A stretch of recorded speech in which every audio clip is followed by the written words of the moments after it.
ఇబ్రహీంపట్నం మున్సిపాలిటీలో chairman vice chairman ఎన్నికకు సర్వం సిద్ధమైంది. మొత్తం 24 వార్డులకు గాను చైర్మన్ వైస్ చైర్మన్ ఎన్నికకు అవసరమైన 13 మంది కౌన్సిలర్లను బీఆర్ఎస్ అయితే గెలుచుకున్నది. ఇండిపెండెంట్ అభ్యర్థి మురళీకృష్ణతో పాటు బీజేపీ కౌన్సిలర్ ముత్యాల శ్యామల బీఆర్ఎస్ కు మద్దతు ప్రకటించడంతో బీఆర్ఎస్ బలం 15కు చేరింది. కాగా గతంలో కౌన్సిలర్లను కాంగ్రెస్ నేతలు అడ్డుకోవడంతో ఇటు చైర్పర్సన్ ఎన్నిక వాయిదా పడింది.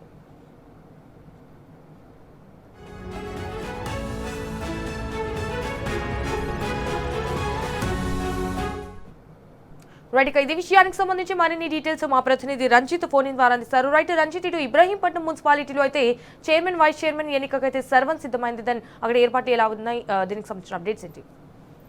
సంజన, రంగారెడ్డి జిల్లా ఇబ్రహీంపట్నం మున్సిపాలిటీలో మొత్తం 24 వార్డులకు గాను 13 వార్డులలో కూడా బీఆర్ఎస్ పార్టీ ఆధిపత్యం చేజెక్కింది. దాని తర్వాత కాంగ్రెస్ పార్టీ వచ్చేసి 8, బీజేపీకి సంబంధించిన కౌన్సిలర్లు 2, స్వతంత్రులు వచ్చేసి ఒకరు, మొత్తం 24 మంది భవితత్వం తేలగా దాంట్లో ఆల్రెడీ కైవసం చేసుకోవడానికి, పీఠాన్ని అధిగమించడానికి బలమున్న బీఆర్ఎస్ పార్టీ కేవలం కుట్రపూరితమైన రాజకీయాలు చేసి ఇబ్రహీంపేటకు సంబంధించినటువంటి ఎమ్మెల్యే కావచ్చు, కాంగ్రెస్ పార్టీకి సంబంధించిన మంత్రులు వీళ్ళందరూ కూడా కుట్రపూరితంగా దాన్ని వాయిదా వేయాలని చెప్పేసి గొడవ చేయడము, దాంతో పాటుగా మున్సిపల్ కార్యాలయం ముందు గొడవకు దిగి ధర్నా చేసి దానికి సంబంధించినటువంటి గ్లాసులు పలకొట్టడంతో దాన్ని మరుసటి రోజుకి వాయిదా వేసిన పరిస్థితి ఆ రోజు నెలకొంది. దాని అనంతరం కూడా దానికి సంబంధించిన వారిలో బీఆర్ఎస్ పార్టీ సంబంధించినటువంటి కౌన్సిలర్ అనారోగ్యంతో హాస్పిటల్లో ఉండడము, ప్రమాణ స్వీకారం చేసి ఉన్న తర్వాత కూడా చైర్మన్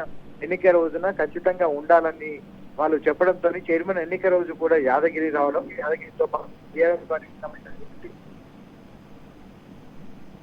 వేయాలని హైకోర్టుకు అంటే ఖచ్చితంగా బీఆర్ఎస్ పార్టీ కైవసం చేసుకున్నటువంటి దాన్ని ఏ విధమైన డబ్బుతో కావచ్చు, అధికార దాహంతో కావచ్చు ఖచ్చితంగా కాంగ్రెస్ పార్టీ చేకి చిక్కాలనే ఆలోచనతోని అక్కడ గొడవ పడేసిన పరిస్థితి కనబడుతుంది సంజన.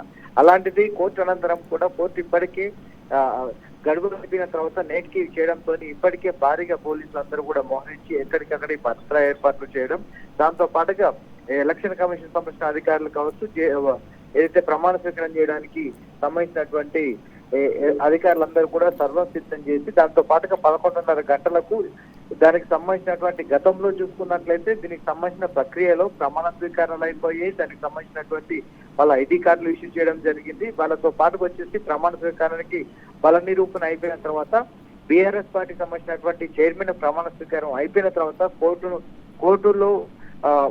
కోర్టులో ఉన్నది కాబట్టి దాన్ని అనుమతించమనేది కూడా అధికారులు చెప్పిన పరిస్థితి కనబడుతుంది. దాని అనంతరం కూడా అంతా జరిగిన తతంగం తర్వాత ప్రమాణ స్వీకారాన్ని రద్దు చేసి నేటికి చేసిన తర్వాత మళ్ళీ దాన్ని పునరావృతం చేసుకుంటూ నేడు బల నిరూపణ ఉన్నటువంటి బీఆర్ఎస్ పార్టీని కేవలం ఏ విధంగానైనా గందరగోళం సృష్టించి అవకతవకలు కావచ్చు, డబ్బుతో ప్రలోభాలు పెట్టినా కూడా బీఆర్ఎస్ పార్టీకి సంబంధించినటువంటి కౌన్సిలర్లు 13, దాంతో పాటుగా బీజేపీలో గెలుపొందేసి మద్దతు అంటే బీఆర్ఎస్ పార్టీకి మద్దతు పలుకుతున్నటువంటి వ్యక్తి కావచ్చు, ఇండిపెండెంట్ మొత్తము 15 మంది బల నిరూపణ ఉన్నటువంటి బీఆర్ఎస్ పార్టీని అటువైపు చూసుకున్నట్లయితే కాంగ్రెస్ పార్టీకి సంబంధించినటువంటి 8 మందితో పాటుగా బీజేపీ నుంచి ఒకరు, వాళ్ళకు 9 బలము, దాంతో పాటు ఎగ్జాఫిషియో చూసుకున్నట్లయితే మల్రెడ్డి రంగారెడ్డి ఎమ్మెల్యే. ఇప్పటి వరకు అక్కడ మున్సిపల్ ఆపరేషన్స్ దగ్గర అంటే అడ్మినిస్ట్రేటివ్ ఆఫీసర్స్ ఎంత మంది వరకు ఉండొచ్చు?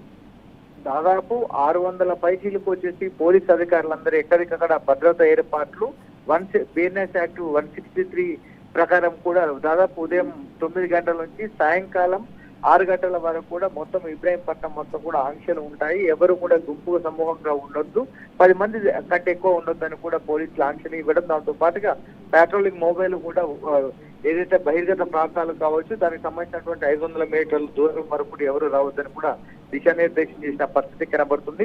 11:30 గంటల ప్రాంతంతో వచ్చేసి బీఆర్ఎస్ పార్టీకి సంబంధించిన కౌన్సిలర్లు కావచ్చు, దాంతో పాటు కాంగ్రెస్ పార్టీకి సంబంధించిన కౌన్సిలర్లందరూ చేరుకున్న అనంతరం వాళ్ళందరితో ప్రమాణ స్వీకారాలు చేపించిన వాళ్ళకి సంబంధించినటువంటి ప్రమాణ పత్రాలు ఇచ్చిన తర్వాత 12:30 ప్రాంతంలో కూడా చైర్మన్ ఎన్నిక అయ్యే పరిస్థితి ఉంటుంది Sanjana. All right Ranjith, thank you for the updates.